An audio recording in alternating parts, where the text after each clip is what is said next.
नाशिक महानगरपालिका प्रभाग क्रमांक 25 मधील इच्छुक उमेदवार नितीन देवरे यांनी निवडणुकीतून माघार घेण्याचा निर्णय घेतला। अनेक सामाजिक कामातून नाव लौकिक मिळवलेले मृदा युवा फाउंडेशन या सामाजिक संस्थेचे अध्यक्ष नितीन देवरे यांनी प्रभाग 25 मधून इच्छुक उमेदवारी दाखल करणार होते, परंतु कागदपत्रांच्या अभावामुळे त्यांना निवडणुकीतून माघार घेण्याची वेळ आली आहे। महापालिकेतील भोंगळ कारभाराला आळा घालण्यासाठी आणि विश्वास, पारदर्शकता आणि जबाबदारीने कार्य करण्यासाठी मी महापालिका निवडणूक लढवणार होतो।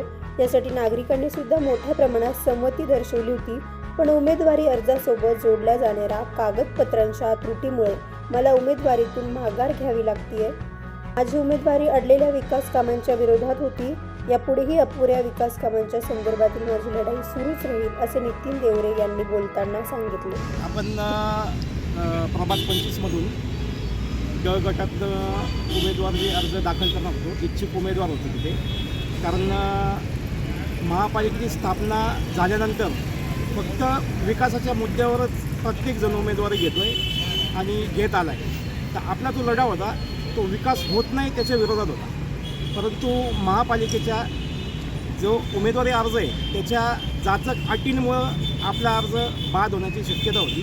त्यामुळे आपण अर्ज माघारी घेत आहोत आणि यापुढे आपला विकासाच्या विरोधातला जो लढा आहे, विकास जिथं होत नाही त्याच्याबद्दलची लढाई ती आपण कायमस्वरूपी चालूच ठेवणार आहे। आपण अर्ज मागं घेऊन कोणाला पाठिंबा देत आहे? आपण अर्ज माघारी घेऊन पाठिंबा असं आपण कोणाला घोषित नाही करत आहे, पण जनतेला, नागरिकांना एवढंच सांगणं की प्रत्येकाने थोडा विचार करा की विकास होतोय कुठं। महापालिकेचे जे कामं आहेत, आज तपोवनाचा मुद्दा जोरात चालू आहे, सगळ्यांना माहिती आहे। नासर्गीचा जो आपली नंदिनी नदी झालेली आहे त्याचा मुद्दा जोरात चालू आहे। कुंभमेळा जवळ येतो आहे, कुंभमेळ्याच्या नावाखाली कोणती विकास कामं प्रशासन करणार आहे त्याची घोषणा काही नाही आहे। फक्त 2 दिवसापासून आपण जे बघतोय की हा पळाला, तो पळाला, फॉर्म घेऊन पळाला, फॉर्म घेऊन आला, हे काही विकासाचे मुद्देच नाहीत नाही। तर त्यामुळे आपण कोणालाही पाठिंबा देणार नाही होतो। आपण नागरिकांना एवढंच सांगणार की एखादा आपल्या मनाला विचारा की आपण कोणाला मतदान केलं पाहिजे। आपण कोणत्या प्रभागातून? प्रभाग 25 मधनं आपली उमेदवारी दाखल करणार होतो, म्हणजे आपण इच्छुक उमेदवार होतो। आपल्याला वाटत होतं की आपण या विकासामध्ये आपणही सहभागी झालो पाहिजे, कारण विकास सुरूच नाही झाला आहे, तो विकास चालू करण्यासाठी आपला प्रयत्न होता। आपण कुठल्या पक्षाकडनं निवडणूक लढवणार होते? आपला असा एक स्पेसिफिक पक्ष नव्हता। आपण पहिल्यापासून, म्हणजे जेव्हापासून मी सामाजिक कार्यात आलो तेव्हा, म्हणजे त्या काळात आम्ही भारतीय जनता पार्टीचे वार्ड अध्यक्ष म्हणून काम केलेलं होतं। त्यानंतर आपण मुद्रा युवा फाउंडेशन या सामाजिक संस्थेमार्फत आपलं कामकाज अजूनही चालू आहे। आपण कोणत्याही पक्षाला आजपर्यंत समर्पित झालेलं नव्हतं, परंतु एकनाथ शिंदे साहेबांच्या पक्षाकडनं, शिंदे गटाकडनं, शिवसेनेकडनं आपण उमेदवारी घेणार होतो। आता आपलं जर आपण उमेदवार निवडणूक लढवत नाही आहेत तर आपण आपलं सामाजिक कार्य चालूच ठेवणार आहेत का?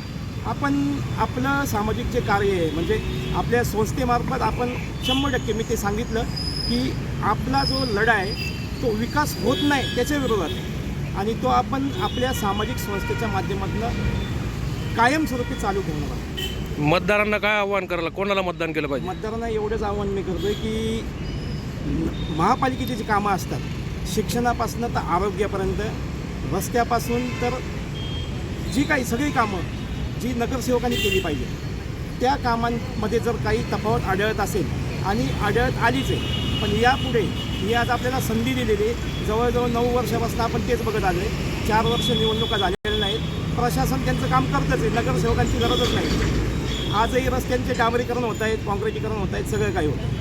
पण आज जर संधी भेटली आपल्याला मतदानाची, त्याचा हक्क जरूर प्रत्येकाने जोपासला पाहिजे, प्रत्येकाने हक्क बजावला पाहिजे, परंतु आपण मनाला विचारा की मतदान कोणाला केलं पाहिजे आणि अशा व्यक्तीला मतदान करा जो विकासाची सुरुवात करू शकतो।